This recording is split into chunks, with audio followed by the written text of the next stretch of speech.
अस्सलामुअलैकुम, नमस्ते, सत श्री अकाल। कैसे हैं आप लोग? उम्मीद करती हूँ ठीक होंगे, खुश होंगे। मैं हूँ हज़ीका अली और मेरे साथ हैं तारिक नियाजी। अस्सलामुअलैकुम, नमस्ते, सत श्री अकाल। उम्मीद करता हूँ ठीक होंगे, खुश होंगे। दोस्तों, जहाँ रहें खुश रहें, माँ बाप का ख्याल करें, क्योंकि माँ बाप है तो सब कुछ है। आज की हमारी वीडियो है सेमीकंडक्टर से रिलेटेड, जिसके बारे में हमने बहुत सारी वीडियोस में सुना है कि शॉर्ट हुआ है। सो स्टार्ट करते हैं अपनी वीडियो को। Let's start.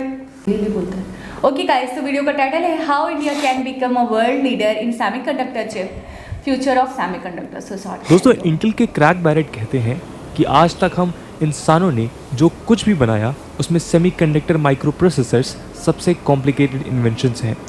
इस बात से आज कोई भी अनजान नहीं है कि जिस तरह से fossil fuels first industrial revolution की बैकबोन बने, वैसे ही फोर्थ इंडस्ट्रियल रिवॉल्यूशन की बैकबोन सेमीकंडक्टर्स हैं। सेमीकंडक्टर्स के बिना हम अपनी मॉडर्न लाइफस्टाइल को इमेजिन भी नहीं कर सकते, वो चाहे हमारी रोज़मर्रा के जीवन की तेज़ गति हो या देश की इकोनॉमी। सेमीकंडक्टर्स के बिना शायद सब कुछ थम सा जाएगा। लेकिन ये सच भी है कि इस क्रूशियल डिवाइस के लिए इंडिया आज इंपोर्ट पर डिपेंडेंट है। ऊपर से सेमीकंडक्टर सप्लाई चेन में चाइना वर्ल्ड लीडर्स में है, जो पिछले कुछ सालों में इंडिया का मेजर राइवल बनकर उभरा है। ताइवान भी आज सेमीकंडक्टर मैन्युफैक्चरिंग में बेहद ज़रूरी लोकेशन है, बिल्कुल, जिस पर लगातार चाइनीज़ इन्वेजन का खतरा बना हुआ है। ऐसे में अगर सेमीकंडक्टर सप्लाई में कोई डिसरप्शन हुआ तो वो इंडिया के लिए एक इकोनॉमिक खतरा तो होगा ही, बल्कि एक जियोपॉलिटिकल और स्ट्रेटेजिक चैलेंज भी होगा। इस कॉन्टेक्स्ट में आज की चर्चा का विषय यही होगा कि क्या हम आने वाले वक्त में सेमीकंडक्टर को लेकर आत्मनिर्भर बन सकते हैं, और यदि हाँ तो फिर कैसे। सेमीकंडक्टर्स की इंपॉर्टेंस को हाईलाइट करते हुए रिसेंटली कैबिनेट ने $10 बिलियन यानी लगभग 76,000 करोड़ की प्रोडक्शन लिंक्ड इंसेंटिव स्कीम को अप्रूव किया है। आज की वीडियो में हम इस इंसेंटिव पैकेज के बारे में भी चर्चा करेंगे और जानेंगे कि आखिर गवर्नमेंट का प्लान ऑफ एक्शन क्या रहेगा। तो चलिए जानते हैं कि इंडिया कैसे फ्यूचर में एक सेमीकंडक्टर सुपर पावर बनकर उभर सकता है। शुरुआत करते हैं सेमीकंडक्टर्स की ग्लोबल सप्लाई चेन और इसमें इंडिया की करंट पोजीशन से। नमस्कार दोस्तों, मेरा नाम है आदर्श और स्वागत है आपका स्टडी IQ में। दोस्तों, सेमीकंडक्टर्स को हम इंटीग्रेटेड सर्किट्स या माइक्रोचिप्स के नाम से भी जानते हैं, जो मोस्टली सिलिकॉन, जर्मेनियम या गैलियम आर्सेनाइड से बनते हैं। लेकिन चिप मैन्युफैक्चरिंग एक लंबे प्रोसेस से गुजरता है। डिज़ाइनिंग, मैन्युफैक्चरिंग और असेंबली इसके मेन प्रोसेस हैं। लेकिन दुनिया में केवल कुछ ही कंपनीज़ हैं जो अकेले ये तीनों काम करती हैं। जो कंपनीज़ चिप मेकिंग के सारे प्रोसेसेस खुद करती हैं, उन्हें इंटीग्रेटेड डिवाइस मैन्युफैक्चरर या IDM कहा जाता है।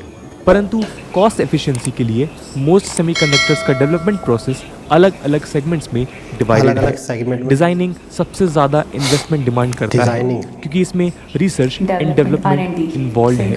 सेमीकंडक्टर्स का ये सेगमेंट मेनली डेवलप्ड कंट्रीज में सीमित है, जिसमें US डोमिनेंट प्लेयर है।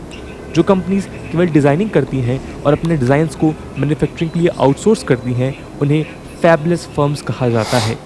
जब फैबलेस फर्म्स अपने डिज़ाइंस को मैन्युफैक्चरिंग के लिए आउटसोर्स करती हैं, तब वो फाउंड्रीज या फैब्स नाम के इंडस्ट्रियल यूनिट्स में जाती हैं। इन्हें सेटअप करने के लिए भी हैवी इन्वेस्टमेंट चाहिए, लेकिन साथ में लेबर भी चाहिए होती है। इसलिए सेगमेंट काफ़ी ज़्यादा फ्रेगमेंटेड है और US, Taiwan, south Korea, China और जापान हर जगह फैला हुआ है। पर ताइवान की TSMC मैन्युफैक्चरिंग में one of the top companies है, और ताइवान एज अ होल दुनिया का लार्जेस्ट चिप मैन्युफैक्चरिंग देश है, with 63% share in global chip supply chain. तीसरा स्टेप असेंबली, टेस्टिंग और पैकेजिंग का होता है, और ये OSAT नाम के यूनिट्स में होता है। फिनिश चिप्स या तो डायरेक्टली क्वालकॉम, एनवीडिया, सैमसंग या TSMC जैसे चिप कंपनीज के पास जाती हैं, या फिर फॉक्सकॉन जैसे कंज्यूमर इलेक्ट्रॉनिक मैन्युफैक्चरर्स के पास। ये एक लेबर इंटेंसिव प्रोसेस है और इसमें लो स्किल्ड और सेमी स्किल्ड वर्कर्स की डिमांड होती है। इसलिए ये सेगमेंट आज मेनली चाइना, मलेशिया, वियतनाम और फिलीपींस जैसे देशों में कंसंट्रेटेड है।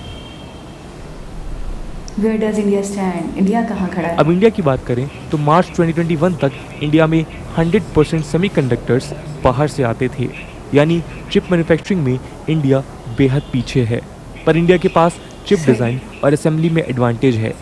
कई ग्लोबल सेमीकंडक्टर कंपनीज ने अपने डिज़ाइन सेंटर्स और असेंबली सेंटर्स इंडिया में इस्टेब्लिश किए हैं, क्योंकि इंडिया के पास इंडिया में हाईली establish स्किल्ड किए हैं। वर्कफोर्स है जो डिज़ाइनिंग सेगमेंट के अब लिए establish और किए हैं। चीप सेमी स्किल्ड लेबर है जो असेंबली में क्रूशियल है। लेबर चीप है। फॉक्सकॉन, सैमसंग और विस्ट्रन जैसी कंपनीज ने अच्छा, अपने Foxconn। असेंबली प्लांट्स इंडिया में Foxconn। सेटअप किए हैं।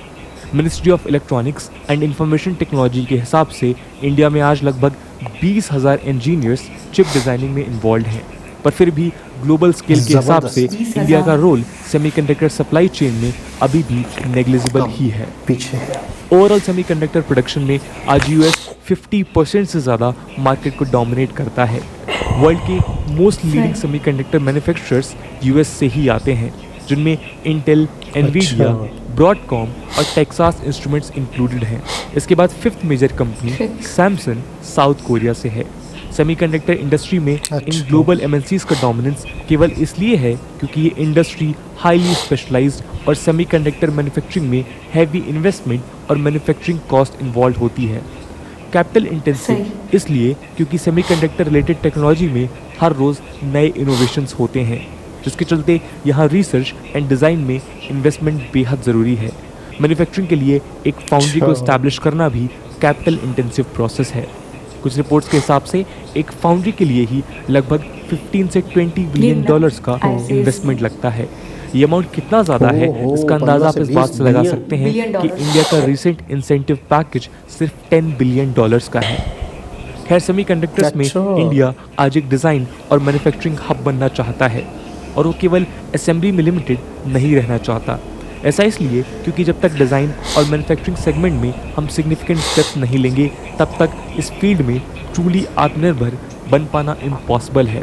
अगर हमने ऐसा कर लिया तो हमारी लोकल सेमीकंडक्टर इंडस्ट्री 70 से ज़्यादा कंज्यूमर गुड्स इंडस्ट्रीज में सप्लाई ग्लिचेस को रोक पाएंगी और चिप इंपोर्ट बिल को भी रिड्यूस कर पाएंगी। लेकिन हम ये करेंगे कैसे? चलिए देखते हैं।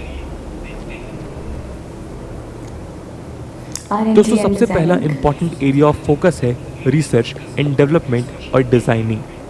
जैसा हमने पहले बताया, दुनिया के सभी सेमीकंडक्टर जायंट्स इस रैपिडली चेंजिंग टेक्नोलॉजिकल सेक्टर में कंटिन्यूअस रिसर्च करते हैं ताकि वो बाकी कंपनीज के साथ compete कर पाएँ। ये रेस इस बात की भी है कि कौन सी फर्म सबसे छोटी, चीप और पावरफुल चिप बना सकती है, और इसलिए ये कंपनीज अपने एनुअल रेवेन्यू का लगभग 25% रिसर्च एंड डेवलपमेंट में ही इन्वेस्ट करती है। 25%। ये किसी और इंडस्ट्री के कंपैरिजन में हाईएस्ट है, यानी कि लार्ज इन्वेस्टमेंट इस इंडस्ट्री में कंपनीज के सर्वाइवल के लिए बेहद ज़रूरी है। ऐसे हैवी इन्वेस्टमेंट को इमीडिएटली मोबिलाइज कर पाना आसान नहीं है, इसलिए अमेरिकन एक्सपीरियंस से सीख लेकर इंडियन फर्म्स पहले केवल कोर एक्टिविटीज़ में फोकस करें ताकि कॉस्ट ऑफ ऑपरेशन को रिड्यूस किया जा सके। इंडिया को initially research and development intensive activities जैसे electronic design automation, EDA, core intellectual property, IP और चिप डिज़ाइन में फोकस करना होगा। ये काम हम अपने एग्जिस्टिंग चिप डिज़ाइन एक्सपर्ट्स और टेक्नोलॉजी और इनोवेशन सेंटर्स को सपोर्ट करके कर सकते हैं। Technology centres major engineering colleges में भी सेटअप किए जा सकते हैं, जहां से हमें क्रिटिकल और हाई स्किल्ड वर्कफोर्स मिलेगी, जो इस सेगमेंट के लिए बेहद ज़रूरी है। गवर्नमेंट प्लान कर रही है कि वो नेक्स्ट 20 ईयर्स में 85,000 सेमीकंडक्टर इंजीनियर्स को सपोर्ट करेगी, और अगर ये प्रॉपर्ली इम्प्लीमेंट हुआ तो इंडिया श्योरली सेमीकंडक्टर्स में खुद की ग्लोबल प्रेजेंस को बढ़ा पाएगा। Fabrication facilities of foundries. दोस्तों, अगला स्टेप होगा सेमीकंडक्टर फैब्रिकेशन फैसिलिटीज़ को सेटअप करना ताकि एडवांस चिप्स को डेवलप किया जा सके। लेकिन ऐसे फैब्स या फाउंड्रीज का कॉस्ट कम से कम $10 बिलियन से ज़्यादा होता है। इसके अलावा अगर एक कंपीटिंग फर्म ने एक मार्जिनली बेटर प्रोडक्ट भी डेवलप कर लिया तो इन्वेस्टमेंट फेलियर का रिस्क होता है। यही वजह है कि चाइना पिछले कुछ दशकों में अपने हैवी इन्वेस्टमेंट के बावजूद क्वालकॉम और इंटेल जैसे ग्लोबल ब्रांड्स के साथ कम्पीट नहीं कर पाया, और ये स्पेशली नैनो चिप्स और एडवांस चिप्स के डोमेन में हुआ। ऐसे में अगर इंडिया हाई एंड चिप्स पर अपना ध्यान केंद्रित करता है तो शायद वो कॉस्ट इफेक्टिव और प्रैग्मेटिक मूव नहीं होगा। इसलिए हमें पहले मीडियम और लो एंड चिप्स पर फोकस करना चाहिए। अगर कुछ हाई एंड स्मार्टफोन्स और लैपटॉप्स को छोड़ दें तो ये चिप्स ऑलमोस्ट हर जगह इस्तेमाल होते हैं, मेडिकल डिवाइसेस से लेकर लो एंड फोन्स तक। इस तरह के लो एंड चिप्स के लिए फैब्स को डेवलप करना सही। उतना कॉस्टली नहीं होगा जितना एक एडवांस चिप्स के फाउंड्री के लिए होगा। कुछ एस्टिमेट्स के हिसाब से ऐसी फाउंड्रीज $1 बिलियन से कम के Setup हो इन्वेस्टमेंट सकते में भी सेटअप हो सकते हैं। एक और फ़ायदा ये है कि ऐसे चिप्स के लिए रिक्वायर्ड एक्सपर्टीज हमें इंडिया में ईजिली मिल जाएंगी।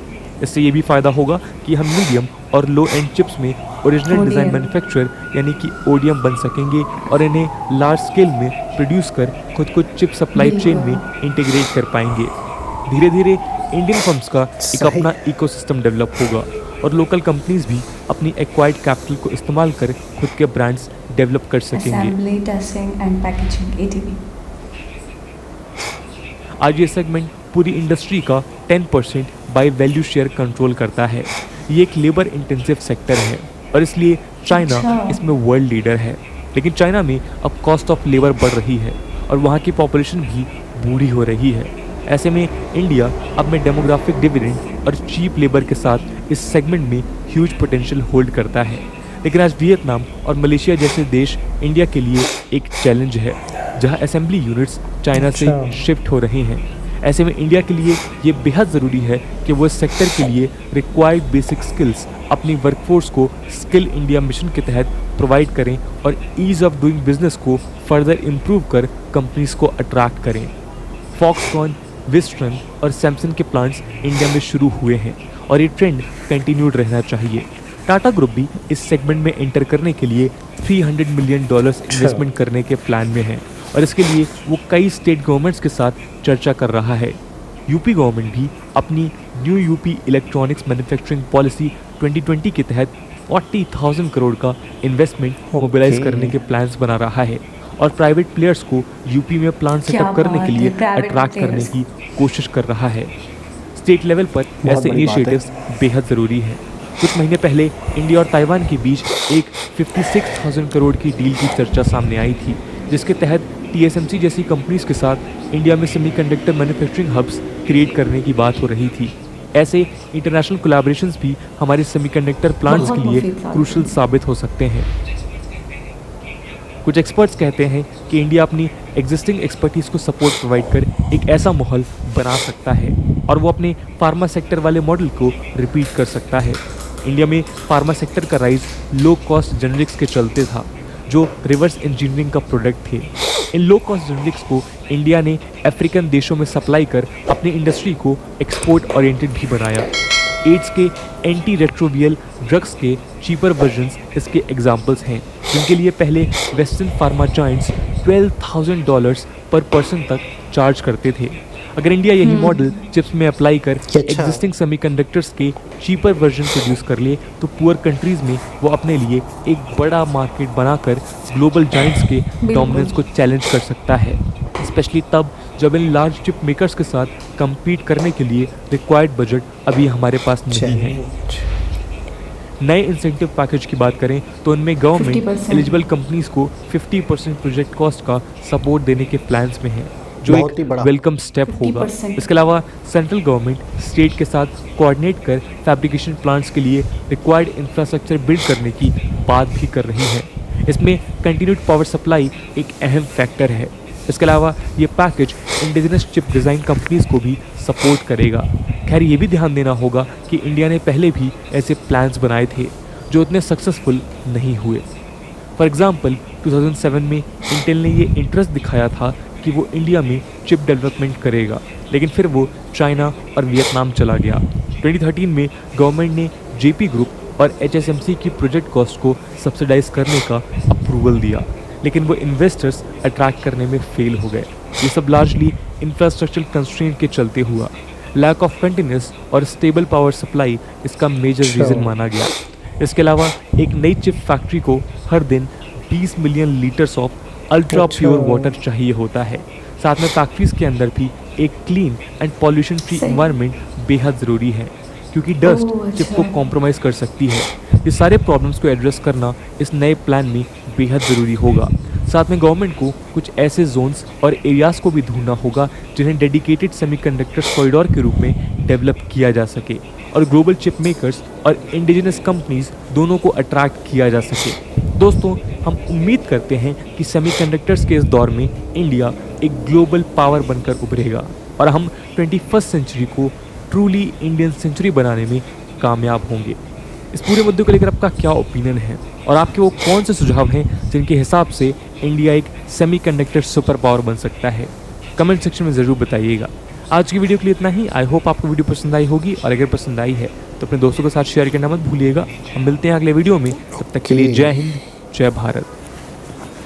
वैसे ये बहुत कॉस्टली है। हाँ, मैं यहाँ से स्टार्ट करती हूँ कि एडवांस्ड चिप को बना पाना अब भी मतलब इंडिया का वो बजट नहीं है। इंडिया के पास इतना ज़्यादा बजट नहीं है कि वो लगा सके, क्योंकि $20 बिलियन तक चाहिए। ठीक है। अब मुझे सबसे अच्छी बात ये लगी कि जो नहीं कर पाते तो हाथ पे हाथ रखकर नहीं बैठते, उसका कुछ और अल्टरनेटिव निकालते हैं। अब जैसे उन्होंने कहा कि सेमीकंडक्टर तो बनाना है, तो एडवांस लेवल का नहीं बना सकते, मीडियम बना लिया, बहुत ज़्यादा वो लग रहा है, कॉस्ट लग रहा है। तो हम ये कर सकते हैं कि हम लो और मीडियम चिप्स बनाते हैं। बिल्कुल, ठीक है, उस पर ग्रैब करते हैं हम लोगों को उस तरफ, यानी कि एक तो चीप लेवल पे बनाते हैं। मैन पावर भी साइड से बात है, जैसे कि बताया कि चाइना में लोग मैन पावर भी बढ़ रही है, यानी कि उसकी कॉस्ट बढ़ रही है, लेबर्स की कॉस्ट बढ़ रही है, और इंडिया में लेबर्स चीप हैं।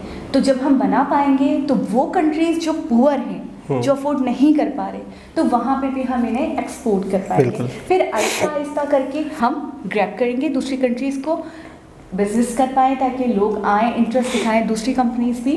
तो ये बहुत अच्छा रहेगा और इस तरीके से इंडिया आगे बढ़ सकता है सेमीकंडक्टर बनाने में भी। देखें, बहुत सारी चीज़ों में चाइना का रिप्लेसमेंट इंडिया ही सामने आ रहा है, बहुत सारी चीज़ों में। बिल्कुल ऐसे ही। अच्छा, ये चीज़ एक वक्त था कि चाइना की आबादी बहुत ज़्यादा, अभी भी है। अच्छा, वो उन्होंने बोला बूढ़े हो रहे, उसकी वजह ये है कि वहाँ पर पाबंदी लग गई थी ना बच्चों पे, कि आप ज़्यादा बच्चे वहाँ पे नहीं अफोर्ड मतलब नहीं हो सकते। तो चाइना में मसला ये था कि पाबंदी लगी हुई थी कि आप एक से ज़्यादा बच्चे नहीं कर सकते, जिसकी वजह से चाइना में जो नीचे की जो जनरेशन, यंग जनरेशन है, वो कम हो गई और ओल्ड ज़्यादा हो गए। मतलब कि लोग बूढ़े हो गए, लेकिन आने वाली नस्ल जो थी वो नहीं बढ़ी, जवान नस्ल कम हो गई। अच्छा, और लेबर जो उस वजह से, लेबर की जो कॉस्ट बढ़ी वो इस वजह से कि लेबर कम हो गई। अच्छा, चाइना की कामयाबी यही थी, आबादी। चाइना की कामयाबी यही थी, सस्ती। तो इस वजह से चाइना पूरी दुनिया के लिए मैं समझता हूँ एक फैक्ट्री बन गया था। अच्छा, ताइवान पे भी चाइना का जो है वो जो एक एग्रेशन है, वो सिर्फ इस चीज़ को लेकर है कि ताइवान दुनिया का सबसे नंबर 1 कंट्री है चिप बनाने में, 63%। ठीक है ना। और अगर चाइना का वहाँ होल्ड होता है तो वो सबसे ज़्यादा बैड इम्पैक्ट इंडिया की तरफ है, क्योंकि जाहिर सी बात है कि चाइना और इंडिया के ताल्लुकात इतने बेहतर नहीं है। ठीक है, तो चिप अगर ताइवान की तरफ से आती है तो इंडिया के लिए बेहतर है। अगर चाइना का होल्ड होता है ताइवान पर भी, जो यहाँ पे क्रैश चलते रहते हैं इनके, ये भी सुना है, तो इंडिया के लिए ज़्यादा मतलब बैड है वो। अच्छा, यानी क्योंकि आप ये कहना चाहते हैं कि ताइवान का शेयर क्योंकि बहुत बड़ा है बिल्कुल दुनिया में, हाँ, सेमीकंडक्टर को लेकर, इसको आईसी भी कहते हैं, इंटीग्रेटेड सर्किट। तो अगर चाइना का, वो ताइवान का शेयर ज़्यादा है और चाइना का नहीं है इतना रोल है उसका, मतलब मैन्युफैक्चरिंग, लेकिन सबसे चाइना में भी बन रही है बेसिकली। तो ताइवान में ना चाइना को होल्ड, ताइवान को होल्ड तो सबसे ज़्यादा ताइवान का है। ताइवान का, यही कहना चाह रही हूँ कि इसमें ये सबसे ज़्यादा आगे नहीं है। बिल्कुल, ठीक है। तो इस वजह से वो ये चाहता है कि कुछ ना कुछ करके कब्जा मेरा हो जाए। हाँ। अच्छा, उस पर कब्जा होता है कि ताइवान पे, तो फिर इंडिया का माइनस पॉइंट है ऑटोमेटिकली। अच्छा, एक चीज़ और मुझे बड़ी अच्छी लगी कि हमने बहुत सारी इंडिया की वीडियो देखी जिसके अंदर development, roads, railway, metro, high speed, ये ब्रिजेस, लेकिन इंडिया के जो लोग हैं या इंडिया के जो पॉलिसीज़ मेकर हैं, किसी भी शोबे में अक्सर देखता हूँ कहीं भी इनकी चूक नहीं है, यानी कहीं भी ये लोग सुस्त नहीं है, कहीं भी इनकी नज़र ना हो, ऐसा नहीं है। जैसे मैं क्या अल्फाज यूज़ करूँ कि हर चीज़ पर उनकी नज़र है और पॉलिसीज़ बनाते हैं और उसके ऊपर अमल भी कर रहे हैं। ये एक जो चिप वाला ऑप्शन था या एक मुद्दा था या जो एक इन फ्यूचर दुनिया, मुझे तो ऐसा लग रहा है, जो ये मैं वीडियो देख के मुझे ऐसा लग रहा है कि जो कंट्री ये बना रहा है, समझो पावरफुल कंट्री दुनिया का वही है। एक तो सबसे पहले कॉस्टली काम है, हर कंट्री कर नहीं सकता, ठीक है ना। दूसरी चीज़ है कि चंद ही कंट्री कर रहे हैं। तीसरी चीज़, हर एक शख्स को की ज़िंदगी में ये चिप ज़रूरी है। हाँ, किसी न किसी हर चीज में वही कह रहे हाँ। हैं कि हर चीज में एडवांस हो, मीडियम हो, लो हो, तो सबकी बात करें, सबको मिला लिया जाए तो हर इलेक्ट्रॉनिक चीज में ये यूज होती है। ठीक। तो मोबाइल फोन हो गए, हाँ। टीवीज हो गए, कुछ भी हो गया XYZ, तो ये हर अप्लायंसेस में यूज हो रही है। तो इस वजह से ये इसलिए बेसिकली बहुत ज़्यादा इंपॉर्टेंट है। अच्छा, फाउंड्रीज की जैसे उन्होंने बात करी कि हम चाहते हैं ईजी टू डूइंग बिजनेस, ठीक है। सबसे बड़ी चीज़ ये है कि दूसरे कंट्रीज को अपनी तरफ अट्रैक्ट करना, कि वो आए तो सही काम तो करें, सही। जैसे सैमसंग आया, ठीक है, उसने सेटअप स्टार्ट किया है, उसने स्टार्टअप किया है, तो इसी तरह और दूसरे कंट्रीज भी यहाँ पे अट्रैक्शन दिखाएं, यहाँ पर आकर सेटअप्स करें, उनके साथ मिलकर फिर ये लोग भी आगे बढ़े। अच्छा, मार्च 2021 तक की वो जो बात कर रहे हैं, तो वो कह रहे हैं तब तक 100% सेमीकंडक्टर्स जो हैं वो सिर्फ और सिर्फ इंडिया इंपोर्ट कर रहा था, ठीक है। लेकिन उसके बाद अब ये पॉलिसीज बन रही हैं, अब चीज़ों को देखा जा रहा है और इंसेंटिव दे भी दिया है। बिल्कुल। कितने $1 बिलियन का? 50% दे दिया, यानी कि जो भी कॉस्ट आ रही है किसी भी कंपनी को, तो 50% गवर्नमेंट सपोर्ट करेगी। बहुत बहुत बड़ा एक हिस्सा, बहुत बड़ा हिस्सा। अभी 2-3 दिन पहले हम यही बात कर रहे थे कि पाकिस्तान में प्राइवेट सेक्टर्स को इतनी ज़्यादा मतलब एक फैसिलिटीज़ नहीं दी जाती या इजी टू डूइंग बिजनेस नहीं है उनके साथ, कि उनको तो इतना ज़्यादा मतलब पिछाड़ दिया जाता है। और यहाँ पे आपने सुना कि प्राइवेट सेक्टर्स को भी आगे लाने की कोशिश की जा रही है, उल्टा फेवर दिया जा रहा है ताकि वो इंटरेस्ट दिखाएं, वो दिलचस्पी लें। देखिए, कोई भी फाइनेंसर जगह किसी भी कंट्री में लोग आते हैं, फाइनेंस करते हैं, तो अगर आप उनको सहूलतें नहीं देंगे तो भागेंगे ना। वो तो कहेंगे कि यार मुझे यहाँ पर सहूलतें नहीं है। तो यहाँ पर इंडिया की देखिए सोच ये है कि आज अगर हम इन्हें सहूलतें देंगे तो कल इन्हीं से कमाएंगे। अच्छा, मैं एक बात बताऊँ, 2 चीज़ें हम दोनों में फेल हैं और वो दोनों में आगे हैं।